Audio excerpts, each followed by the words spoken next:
Hello CBSE champion बच्चों, आपका स्वागत है इस लेक्चर में जहां हम human I and the colourful word chapter का अगला टॉपिक पढ़ने वाले हैं, that is refraction of light through prism.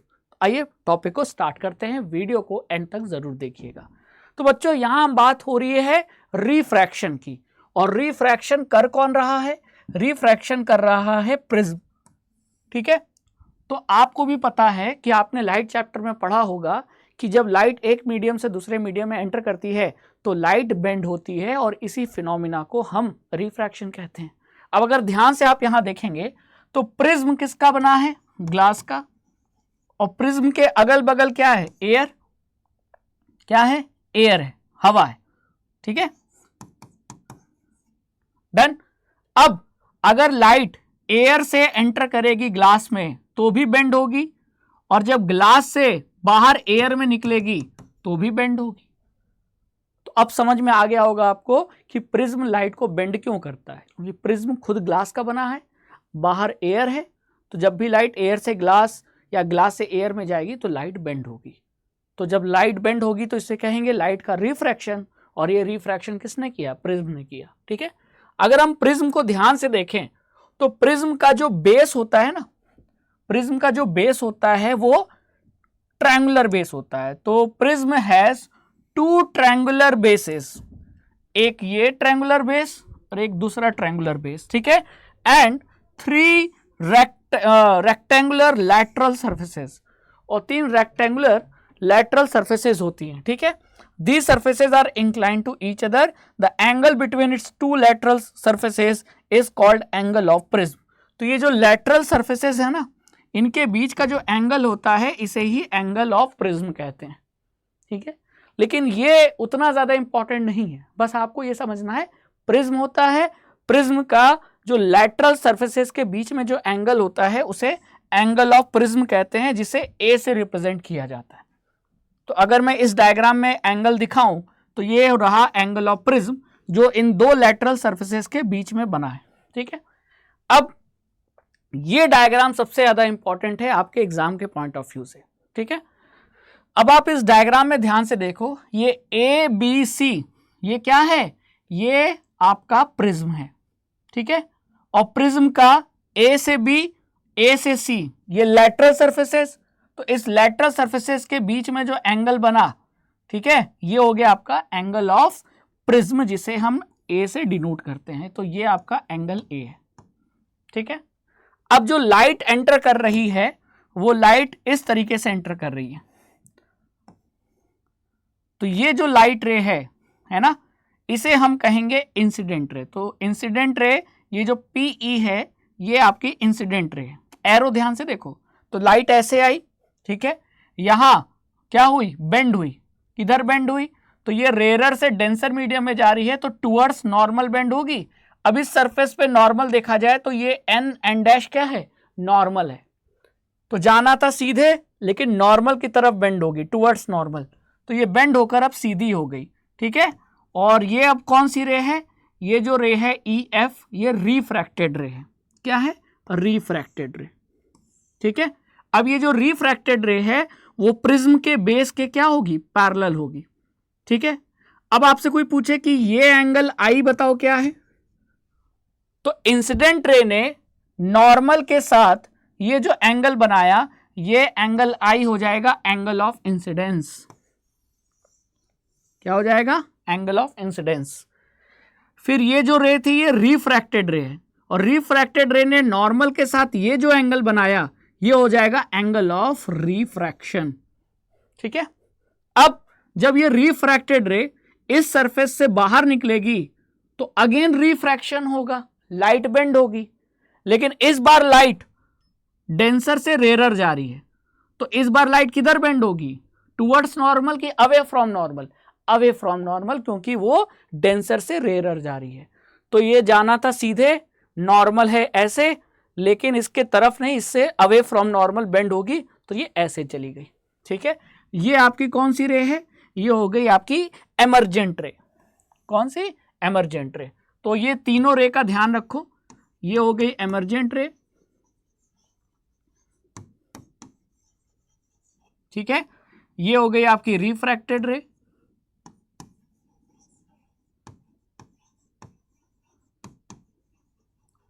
और ये हो गई आपकी इंसिडेंट रे। लेकिन ध्यान रखना एरो से ये डिसाइड होगा, क्योंकि एरो लेफ्ट से राइट जा रहा है। ऐसे भी तो एरो बन सकता है कि लाइट ऐसे आई, फिर रिफ्रैक्ट हुई और फिर बाहर निकल गई। तो ध्यान रखना है कि उस केस में एंगल बदल जाएंगे, ठीक है। तो अब ये जो एमर्जेंट रे है, इसने इस नॉर्मल के साथ, यहां जो नॉर्मल है, इस सरफेस पे जो नॉर्मल है उसे एम डैश कह रहे हैं, इस सरफेस पे जो नॉर्मल था उसे एन डैश कह रहे थे। तो इस नॉर्मल के साथ इस एमर्जेंट रे ने ये जो एंगल बनाया, एंगल ई, ये आपका हो गया एंगल ऑफ एमर्जेंस। तो 3 एंगल आपको ध्यान रखना है, angle of incidence, angle of refraction, angle of emergence और एंगल ऑफ प्रिज्म। अब एक एंगल और बहुत ज्यादा इंपॉर्टेंट है, that is angle D. Angle D यानी एंगल ऑफ डेविएशन। अब एंगल ऑफ डेविएशन किसे कहेंगे? तो इंसिडेंट रे और एमर्जेंट रे के बीच में बनने वाला एंगल, फिर से मैं बोल रहा हूं, ध्यान रखो, कौन सी रे? इंसिडेंट रे और एमर्जेंट रे। ये इंसिडेंट रे और ये एमर्जेंट रे। तो इन दोनों के बीच का अगर एंगल देखें, ये एंगल, ये आपका एंगल ऑफ डेविएशन कहलाता है और ये बहुत बार पूछा जाता है। तो this angle is known as angle of deviation. तो अगर कभी एग्जाम में पूछ लिया जाए कि एंगल ऑफ डेविएशन किसके बीच का एंगल होता है, तो आपका आंसर होगा इंसिडेंट रे और एमर्जेंट रे के बीच के एंगल को ही हम एंगल ऑफ डेविएशन कहते हैं। तो सारी रे, सारे एंगल क्लियर हो गए। लेकिन ये जितने भी थे ये डिसाइड हो रहे थे एरो से। एरो को मैं बदल दूं तो फिर सारी कहानी बदल जाएगी। जैसे अब आप बताइए, यहां मैंने एरो, डायग्राम वही है, डायग्राम वैसा ही है ना। यहां भी प्रिज्म, यहां भी 3 टाइप की रे, यहां भी प्रिज्म, यहां भी 3 टाइप की रे। लेकिन एरो अब लेफ्ट से राइट नहीं है। अब एरो का डायरेक्शन देख लीजिए ध्यान से, राइट से लेफ्ट है। रे अब इधर से आ रही है राइट डायरेक्शन से। इस वाले डायग्राम में ये लेफ्ट से आ रही थी, ठीक है, ये लेफ्ट से आई, राइट को गई, ठीक है। लेकिन यहां राइट से आई और लेफ्ट को जा रही है। तो अब आप बताइए कि इंसिडेंट रे किसे कहेंगे? तो डायग्राम पे मत जाना, एरो से देखो। तो जो प्रिज्म के तरफ आ रही होगी वो इंसिडेंट रे। तो इस वाले डायग्राम में ये इंसिडेंट रे है, लेकिन इस वाले डायग्राम में ये इंसिडेंट रे है क्योंकि ये प्रिज्म की तरफ आ रही है। तो दिस इज इंसिडेंट रे। अब बच्चे क्या करते हैं, कहां गलती होती है? बच्चे यही सोचते हैं कि प्रिज्म के हमेशा जो लेफ्ट होगा वही इंसिडेंट रे होगा। नहीं, ऐसा नहीं है। जो इंसिडेंट होगी यानी जो प्रिज्म की तरफ आएगी वो इंसिडेंट रे। फिर रिफ्रैक्शन होगा तो ये वाली जो रे है वो रिफ्रैक्टेड रे हो जाएगी, है ना। दिस रे इज नोन एज रिफ्रैक्टेड रे। बात समझ में आ गई? और फिर जब ये बाहर निकलेगी तो अवे फ्रॉम नॉर्मल बेंड होगी। तो ये रहा नॉर्मल एम डैश, ठीक है। तो जाना था सीधे, लेकिन नॉर्मल है ऐसे, तो नॉर्मल से दूर बेंड हो गई। तो अब ये जो बाहर निकल रही है ये कौन सी रे हो गई? ये एमर्जेंट रे हो गई, ठीक है। तो एरो डिसाइड करेगा कि रे कौन सी है। अब जब एरो पता चल गया, अब आपसे मैं पूछूं कि भैया बताओ एंगल ऑफ इंसिडेंस बताओ। अगर मैं आपसे पूछूं एंगल ऑफ इंसिडेंस बताओ, एंगल ऑफ इंसिडेंस कौन सा होगा इसमें से? तो एंगल ऑफ इंसिडेंस क्या पढ़ाया था? इंसिडेंट रे और नॉर्मल के बीच का एंगल। तो ये रही इंसिडेंट रे और ये रहा नॉर्मल, ये रहा नॉर्मल। तो इसके बीच का जो एंगल है वो एंगल पी है ना। तो यही क्या होगा? यही आपका एंगल ऑफ इंसिडेंस होगा। तो यहां मैं आंसर लिख दूंगा angle P. This is angle of incidence, ठीक है। यहां एंगल ऑफ रिफ्रैक्शन कौन सा होगा? तो ये जो एंगल है, अब इसको यहां कोई नाम नहीं दिया है, रिफ्रैक्टेड रे का नॉर्मल के साथ जो एंगल है ये आपका एंगल आर हो जाएगा, एंगल ऑफ रिफ्रैक्शन। फिर एमर्जेंट रे का नॉर्मल के साथ, इस नॉर्मल के साथ ये जो एंगल है एंगल वाई, ये हो जाएगा आपका एंगल ऑफ इमर्जेंस। तो एंगल ऑफ इमर्जेंस क्या हो जाएगा,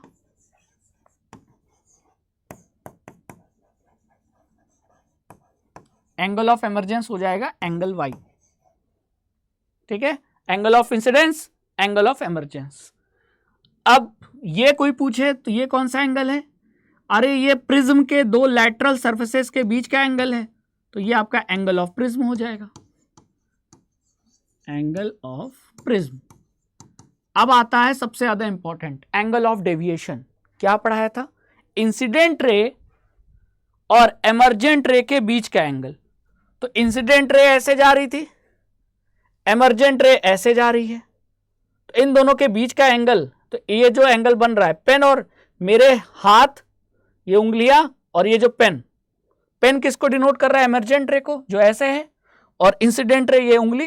तो ये जो बीच में एंगल बन रहा है, ये जो एंगल बन रहा है इन दोनों के बीच का, यही एंगल ऑफ डेविएशन है, चाहे ये कह लो चाहे ये कह लो, है ना। तो ये जो एंगल है Z, ये आपका एंगल ऑफ डेविएशन है, एंगल ऑफ डेविएशन, ठीक है। तो अगर आपको ये पता चल गया सारे एंगल का नाम, सारे इंसिडेंट रे, रिफ्रैक्टेड रे, एमर्जेंट रे का नाम, angle of deviation, angle of incidence, angle of emergence, ठीक है। तो अब आपको कोई दिक्कत नहीं आएगी, इस पर बेस कोई क्वेश्चन अगर आपसे पूछ लिया जाए तो आप आसानी से बता लोगे। अब जैसे एक क्वेश्चन है, ये एग्जाम में आया हुआ क्वेश्चन है, तो अगर आपने ये क्वेश्चन सही आंसर दे दिया मतलब आपको कंसेप्ट समझ में आ गया। अब क्वेश्चन में क्या पूछा है, for the refraction of A ray of light through a glass prism, यानी एक ग्लास का बना हुआ प्रिज्म है जिससे लाइट का रिफ्रैक्शन हो रहा है, जैसा कि इस डायग्राम में दिखाया गया है। अब क्वेश्चन में क्या पूछा है कि आपको बताना है कि angle of incidence, angle of emergence और एंगल ऑफ डेविएशन इसमें क्या होगा। तो एंगल ऑफ इंसिडेंस क्या पढ़ाया था, इंसिडेंट रे और नॉर्मल के बीच का एंगल। अब इंसिडेंट रे किसे मानेंगे, जो प्रिज्म के तरफ आ रही है। अब एरो देखो ध्यान से, यहां जो एरो है वो ये है कुछ इस तरीके से, यही है ना एरो। तो प्रिज्म के तरफ कौन आ रही है, ये, तो ये हो गए इंसिडेंट रे, और इस रे ने इस नॉर्मल के साथ जो एंगल बनाया वो हो जाएगा एंगल ऑफ इंसिडेंस।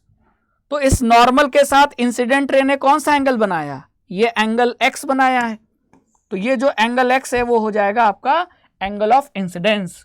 तो ये हो जाएगा आपका एंगल ऑफ इंसिडेंस x। अब क्या पूछा है, एंगल ऑफ इमर्जेंस। तो एंगल ऑफ इमर्जेंस क्या होता है, एमर्जेंट रे, जो रे बाहर निकल रही है उसने जो नॉर्मल के साथ एंगल बनाया, तो जो रे प्रिज्म से बाहर निकल रही है वो ये रे है, और इसने जो नॉर्मल के साथ, ये रहा नॉर्मल, इसने जो नॉर्मल के साथ एंगल बनाया है वो क्या है, इसको मैं नॉर्मल को n लिख देता हूं, ठीक है। तो एमर्जेंट रे ने नॉर्मल के साथ जो एंगल बनाया वो है एंगल m, तो ये हो जाएगा एंगल ऑफ इमर्जेंस। तो एंगल ऑफ इमर्जेंस कितना क्या हो गया, m हो गया। अब क्या पूछा है, एंगल ऑफ डेविएशन। अब आप ही बताओ एंगल ऑफ डेविएशन क्या होगा, इंसिडेंट रे और एमर्जेंट रे इनके बीच का जो एंगल है ये एंगल z है ना, ये हो जाएगा एंगल ऑफ डेविएशन यानी कि z। तो XMZ इज द आंसर, किस ऑप्शन में है, XMZ डी ऑप्शन में है। तो हमारे इस क्वेश्चन का आंसर क्या हो जाएगा, आंसर इज डी। डन। तो ऐसे ही क्वेश्चन पूछे जाते हैं।